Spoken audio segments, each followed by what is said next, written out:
Manjummel boy സിനിമയുമായി ബന്ധപ്പെട്ട സാമ്പത്തിക തട്ടിപ്പ് കേസിൽ സൗബിൻ ഷാഹിർ മരട് പോലീസ് സ്റ്റേഷനിൽ ഹാജരായിരിക്കുന്നു. സഹിൻ ആന്റണി നമുക്കൊപ്പം ചേരുകയാണ്. സഹിൻ, ഹൈക്കോടതിയുടെ നിർദ്ദേശപ്രകാരമാണ് ഇപ്പോൾ സൗബിൻ ഹാജരായത്. എപ്പോഴാണ് സൗബിൻ എത്തിയത്? ചോദ്യം ചെയ്യൽ ആരംഭിച്ചോ?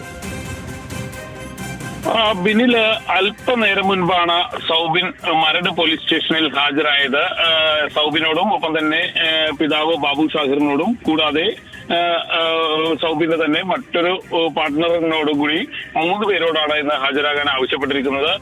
കോടതി തന്നെയാണ് ഇത്തരത്തിലുള്ള ഒരു നിർദ്ദേശം വെച്ചിരുന്നത്. മുൻപ് ഈ മഞ്ഞുമൽ ബോയ്സിന്റെ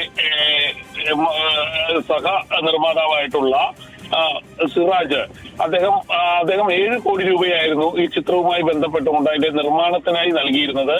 എന്നാൽ ലാഭവിഹിതമായി 1 രൂപ പോലും തനിക്ക് ലഭിച്ചില്ല എന്നുള്ളതായിരുന്നു സിറാജ് വലിയതുറയുടെ പരാതി ഉണ്ടായിരുന്നത്. ഈ പരാതിയുടെ അടിസ്ഥാനത്തിലാണ് നടൻ സൗബിനെ ചോദ്യം ചെയ്യാൻ തീരുമാനിച്ചതും പിന്നീട് ക്രൈംബ്രാഞ്ച് ഇത് സംബന്ധിച്ച മരട് പോലീസ് ഇത് സംബന്ധിച്ച കേസ് രജിസ്റ്റർ ചെയ്തിരുന്നു. എന്നാൽ ഈ കേസ് റദ്ദ് ചെയ്യണമെന്ന് ആവശ്യപ്പെട്ടുകൊണ്ട് സൗബിൻ കോടതിയെ സമീപിക്കുകയാണ് ഉണ്ടായത്. പക്ഷേ കോടതി സൗബിന്റെ ഹർജി പൂർണ്ണമായും തള്ളി. മാത്രമല്ല, അന്വേഷണ ഉദ്യോഗസ്ഥന് മുന്നിൽ ഹാജരാകാൻ സൗബിനോട് കോടതി ആവശ്യപ്പെടുകയും ചെയ്തു. ഇതിന്റെ അടിസ്ഥാനത്തിൽ തന്നെയാണ് ഇന്ന് സൗബിൻ അല്പനേരം മുൻപ് മരട് പോലീസ് സ്റ്റേഷനിൽ ഹാജരായത്. മരട് സിയുടെ നേതൃത്വത്തിലായിരിക്കും സൗബിനെ ചോദ്യം ചെയ്യുക. സൗബിനടക്കം 3 പേർ ഇത് സംബന്ധിച്ച് സാമ്പത്തിക തിരിമറികൾ നടത്തിയിട്ടുണ്ട് എന്നുള്ളതാണ് പോലീസിന്റെ പ്രാഥമികമായ കണ്ടെത്തൽ.